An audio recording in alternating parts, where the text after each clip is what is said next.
என்ன மக்களே, கால் டெஸ்ட் மேட்ச்ல நம்ம இந்திய டீம் ஸ்கோர் போர்டுல மாசா 464 ரன்னு குவித்து 9 விக்கெட்டோட நிக்குதுன்னு ரொம்ப சந்தோஷப்பட்டுட்டு இருக்கீங்களா? அட இருங்க அவசரப்படாதீங்க. மேல பார்த்தா பளிச்சுன்னு தெரியுற அந்த ஸ்கோர் கார்டுக்கு பின்னாடி ஏதோ ஒரு மிகப்பெரிய சொதப்பல் சம்பவம் ஒளிஞ்சிருக்குன்னு சொன்னா உங்களால நம்ப முடியுதா?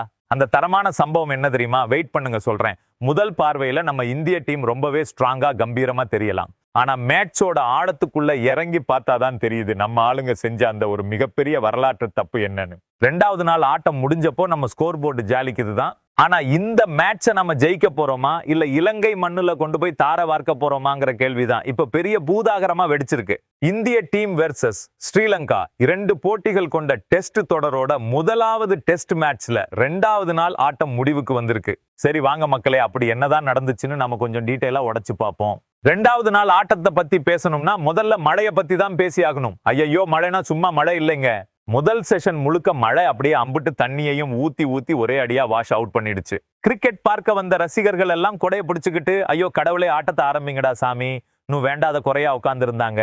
சரி 2வது செஷனாவது உருப்படியா நடக்குமான்னு பார்த்தா அங்க நடந்தது என்னவோ வெறும் 21 ஓவர் ஆட்டம் மட்டும்தான். அதுக்கப்புறம் 3வது செஷன்ல வானம் கொஞ்சம் கருணை காட்டி 22 ஓவர் விளையாட விட்டாங்க. மொத்தம் சேர்த்து 2வது நாள்ல ஆட்டம்னா தந்தது வெறும் 43 ஓவர்கள் மட்டும்தான் மக்களே. ஆனா இந்த 3வது செஷன்ல என்ன நடந்துச்சு தெரியுமா? அங்கதான் இருக்கு பெரிய காமெடி. வெறும் 22 ஓவர் பேட்டிங் பண்ணி 96 ரன் அடிச்சு நம்ம இந்திய டீம் 4 முக்கியமான விக்கெட்டுகளை பொபன்னு விட்டுட்டாங்க. என்ன மக்களே சொல்றீங்க? ஸ்கோர் போர்டுல 464 ரன்னுக்கு 9 விக்கெட்னு பார்க்கும்போது மலை போல ரன்னு தெரியலாம். ஆனா இங்கதான் நம்ம டீம் மேனேஜ்மெண்ட் ஒரு செம மாசான வாய்ப்பை நச்சுன்னு நழுவ விட்டுட்டாங்க. யோசிச்சு பாருங்களேன்.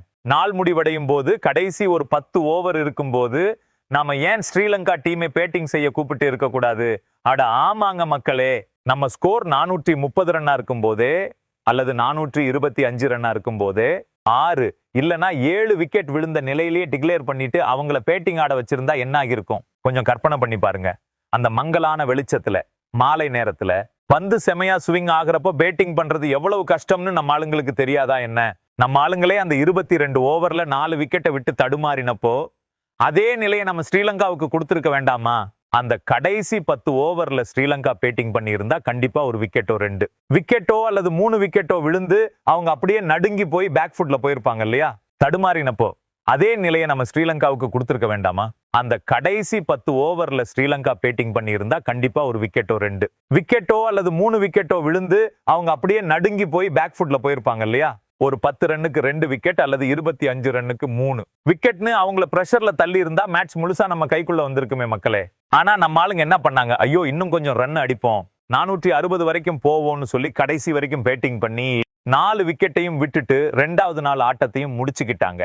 இதனால ஸ்ரீலங்கா தப்பிச்சோண்டா சாமின்னு நிம்மதி பெருமூச்சு விட்டுட்டு பெவிலியனுக்கு போயிட்டாங்க. எனக்கு என்னவோ இங்க டீம் மேனேஜ்மெண்ட் செஞ்சது ஒரு சின்ன மிஸ்டேக் மாதிரி தான் தோணுது.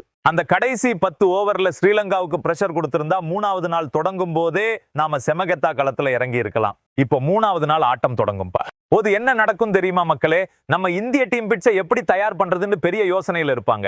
ஆட்டம் தொடங்குறதுக்கு முன்னாடி பிட்ச் மேல ரோலர் போடுற உரிமை நமக்கு கிடைக்கும். அதுல 2 வகை ரோலர் இருக்குங்க.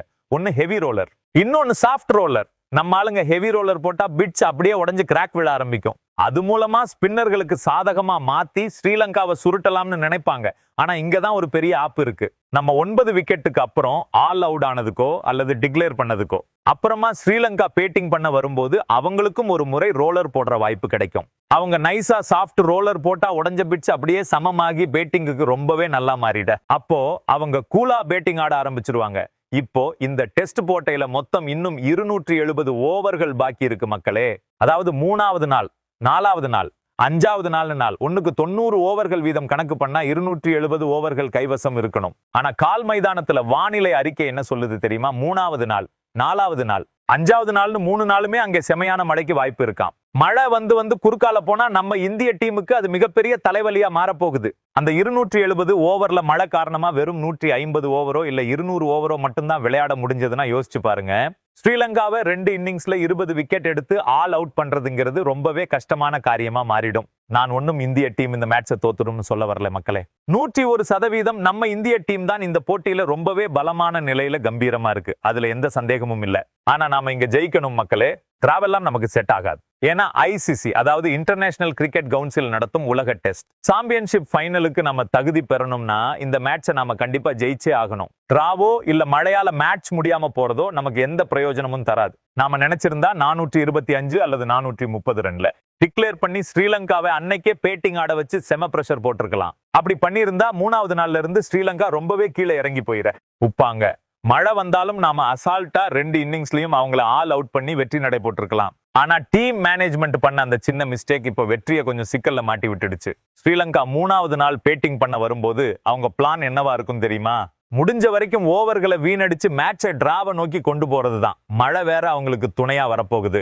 சோ மக்களே, நம்ம இந்திய டீம் இந்த மேட்சை ஜெயிச்சு மாஸ் காட்டுமா இல்ல மழையால மேட்ச் டிரால முடியுமான்னு உங்க கருத்தை மறக்காம கீழே கமெண்ட் பண்ணுங்க.